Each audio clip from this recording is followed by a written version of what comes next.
तब से निरंतर भजन कर रही राधे कृष्णा राधे कृष्णा राधे कृष्णा। तो तभी मैं अपने 15 साल और उसके बाद में शादी हुई 3-4 साल शादी हुए हो गया। मैं आई समझा बुझा करके सेवा करके प्रसन्न करके उसको मैंने अपने पति को भी मंत्र दिलवा दिया। 3 साल उसको मंत्र लिए हुए हो गया, मान गया समझ गया। तो मैं इसलिए बता रही हूँ 3 साल का मेरा पति खूब समझाया बुझाया प्रभावित किया प्रयास किया। मेरे सासू भी समझ में आ गया।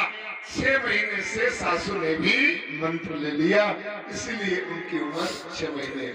और ससुर इतना खड़ूस है, इतना समझाया बुझाया लेकिन उसके समझे में नहीं आता है। सुबह उठ के जुआ लकड़ी ताश मुर्गा अंडा शराब इसी में व्यस्त हो जाता है।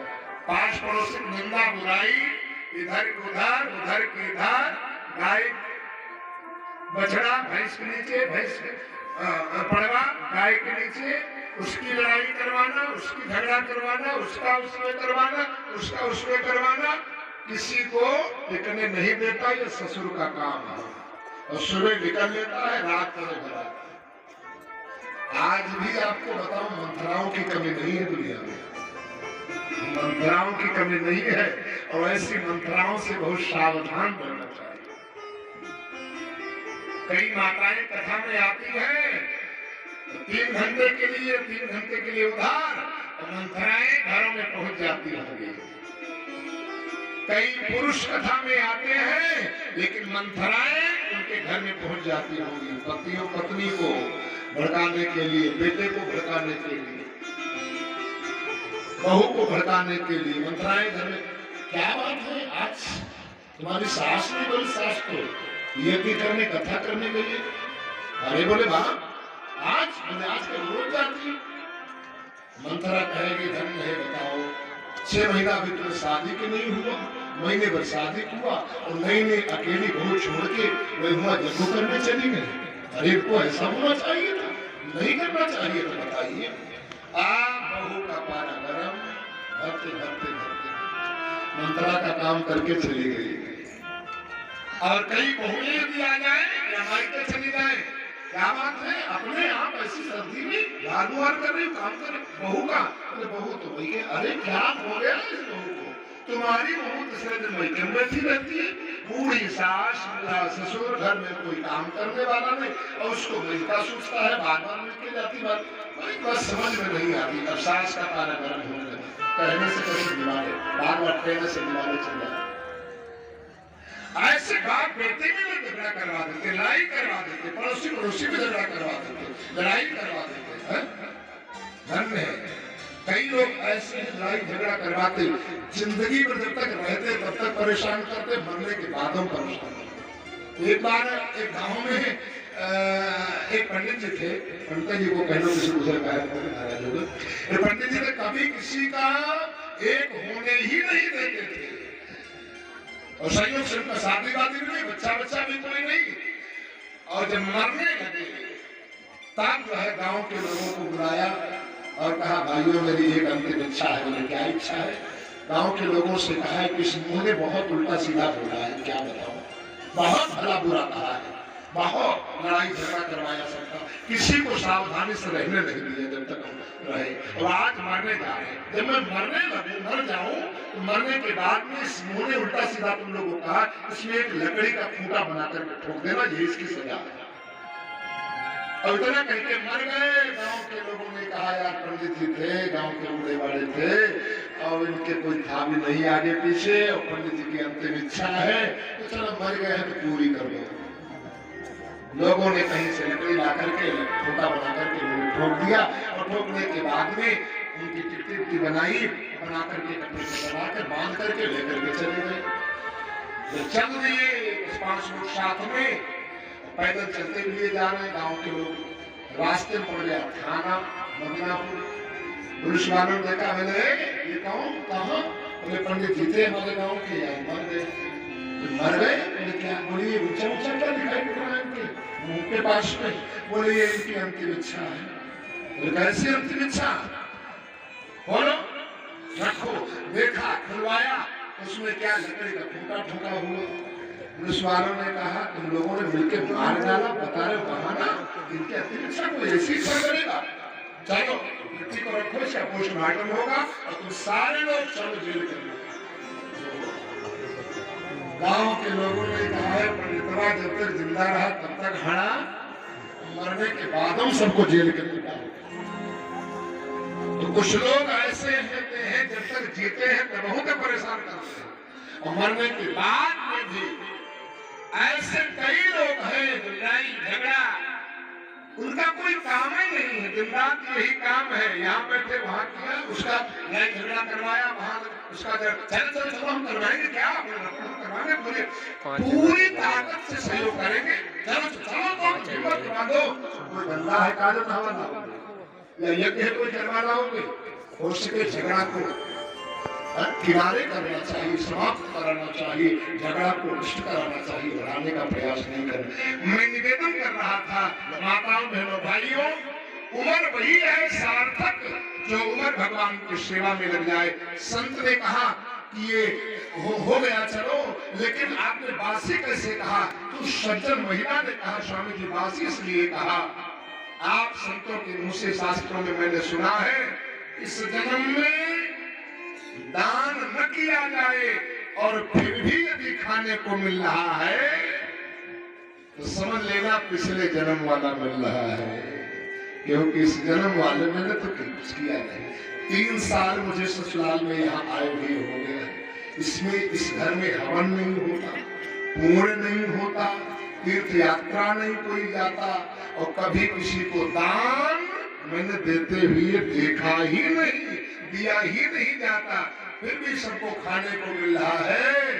तो इसका मतलब संतों से सुना हुआ, मैंने शास्त्र में पढ़ा हुआ, पिछले जन्म का सब मिल रहा है। और यही मैंने कहा बासी मिल रहा है, हमारे बासी खाया जाता है, तो बासी संतों को खिलाना नहीं चाहिए।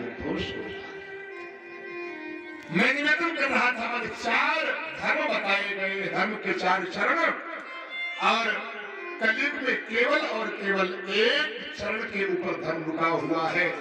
प्रगट 4 पद धर्म के, ओ कलि महा एक प्रधान, कलि महा एक प्रधान।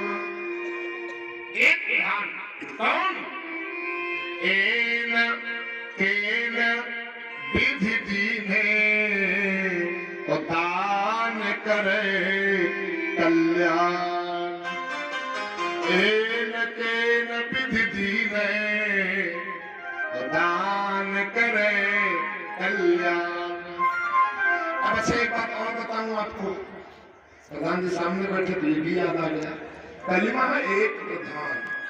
वैसे तो सारी ग्राम सभा के लोगों को दान करना चाहिए, और मान लो कोई की शक्ति नहीं है, सामर्थ्य नहीं है, तो एक प्रधान यदि दान दे दे तो सारी ग्राम सभा का दान, सारी ग्राम सभा का, जो सबका ग्राम सभा का मुख्य नागरिक होता है।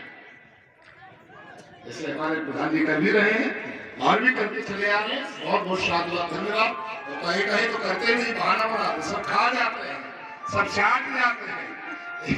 एक ग्राम सभा में विद्या के लिए पैसा आया, पढ़ाई के लिए स्कूल के लिए पैसा आया। अब गांव के लोग कहा यार स्कूल का पैसा सब खाए जा रहे हो, स्कूल का पैसा सब खाए जा रहे हो, स्कूल बनवाओ, विद्या के लिए कुछ विकास करवाओ।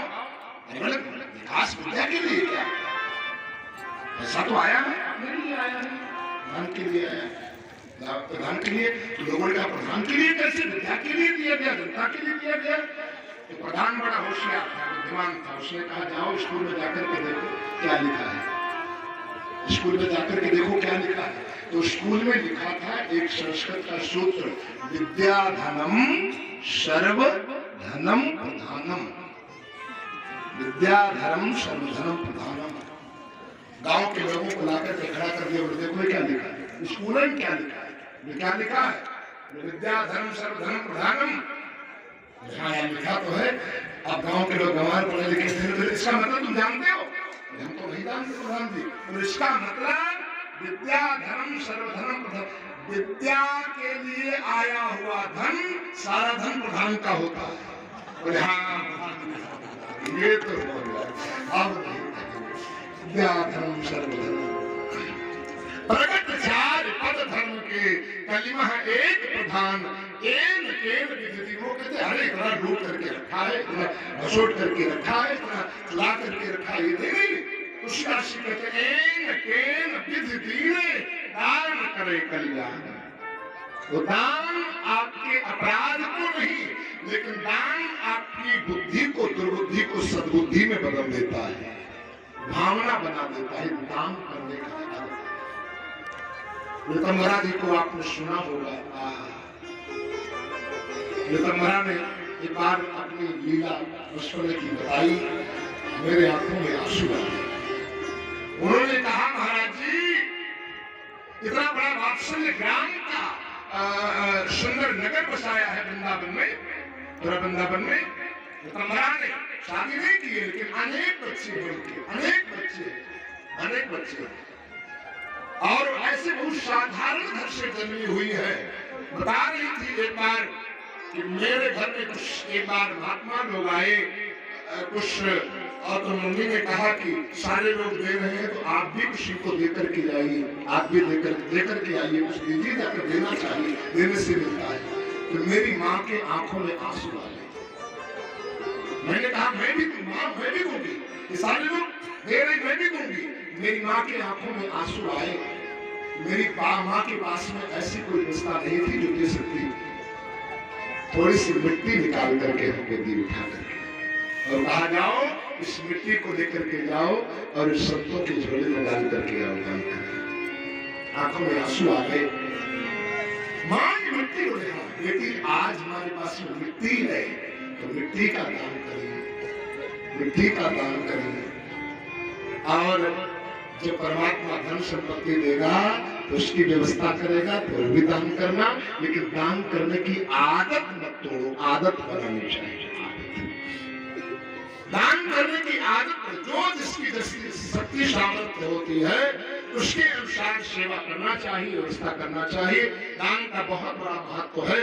आइए सभी लोग दो बार मिलकर के भगवान नाम संकीर्तन गायन करिए। आए हुए समस्त भगवत भक्तों को